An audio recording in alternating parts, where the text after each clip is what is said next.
अस्सलाम वालेकुम वरहमतुल्लाहि वबरकातुहू। दोस्तों, थंबनेल देखकर आपने टॉपिक को समझ लिया होगा, इसीलिए टॉपिक बताने की जरूरत नहीं रही।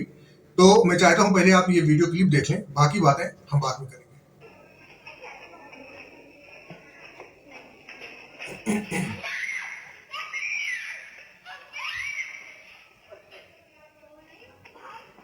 इस वीडियो में आपने देखा एक सुनसान गली से 3 बच्चियां गुजर रही हैं, जहां पहले से ही एक गुंडा घात लगाकर खड़ा रहता है। जैसे ही वो बच्चियां उसके नजदीक पहुंचती हैं, उनमें से एक बच्ची को पकड़कर इमारत के अंदर खींचकर ले जाने की कोशिश करता है। बच्ची चीखती है, मदद के लिए पुकारती है, लेकिन बाकी 2 बच्चियां सहमी खड़ी रहती हैं। आखिरकार वो बच्ची अकेले ही हिम्मत करती है, दीवार को मजबूती से पकड़ती है, मजामत करती है। जब उस खबीस को लगता है कि ये आसान नहीं होगा, तब छोड़कर भागता है। ये वो जाहिरी मंजर है जो आपने देखा, मगर मैं आपको वो दिखाना चाहता हूँ जो आपने देखा ही नहीं। मेरी बातों पर गौर करें। यहाँ 3 बच्चियां एक साथ हैं और सामने सिर्फ एक हमलावर गुंडा था। अगर वो तीनों बच्चियां एक साथ बेखौफ होकर खड़ी हो जाती, एक दूसरे का सहारा बनकर गुंडे पर हमला कर देती, तो नतीजा कुछ और होता। मगर बच्चियों ने ऐसा नहीं किया। जानते हैं क्यों? क्योंकि हम अपनी बेटियों को जिंदगी की बहुत सी महारतें सिखाते हैं, घर के काम, जिम्मेदारियां, सलीका, अदब। मगर एक चीज अक्सर नजरअंदाज कर देते हैं, वो है सेल्फ डिफेंस। और यही चीज हम अपनी बच्चियों को नहीं सिखाते। आपको पता है कि आजकल कुत्तों की पैदावार बढ़ रही है, माहौल बहुत खराब होता जा रहा है। ऐसे में हर माँ बाप की जिम्मेदारी बनती है कि आप गरचे अपनी बेटियों की हिफाजत हमेशा करते हैं, लेकिन उन्हें कमजोर समझकर मजीद कमजोर ना बनाएं।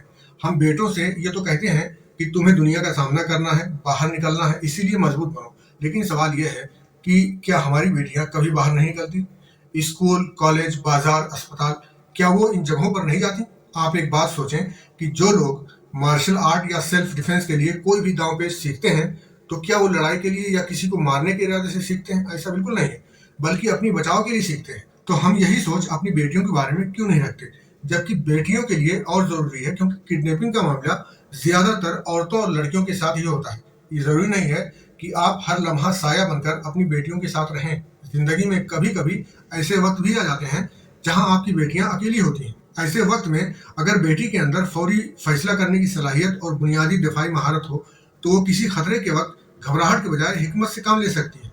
मैं ये नहीं कहता कि अपनी बेटियों को कुछ दांव पे सिखाकर अपनी जिम्मेदारियों से दस्तबरदार हो जाएं। आप पर उनकी हिफाजत की जिम्मेदारी तो तब तक रहेगी जब तक आप जिंदा रहेंगे, लेकिन इस बात को बुनियाद बनाकर उन्हें कमजोर न करें कि मैं हूँ, बल्कि उन्हें इस काबिल बनाएं कि खतरे के वक्त खुद को बचा सके। हम बेटों को मजबूत बनाते हैं ताकि वो खतरे का मुकाबला कर सके। तो क्या बेटियां सिर्फ इंतजार में रहें कि कोई आकर उन्हें बचाए? सोचिए, अगर कभी कोई मुश्किल वक्त आ जाए, तो क्या ये बेहतर नहीं है कि वो खुद भी अपनी हिफाजत की सलाहियत रखती हों? ये गैरत का भी मसला है, तरबियत का भी मसला है और जिम्मेदारी भी है। लिहाजा बेटियों को फूल बनाकर उन्हें कमजोर ना करें। जरूरी नहीं कि उन्हें यह सब सिखाने के लिए किसी अखाड़े में भेजें।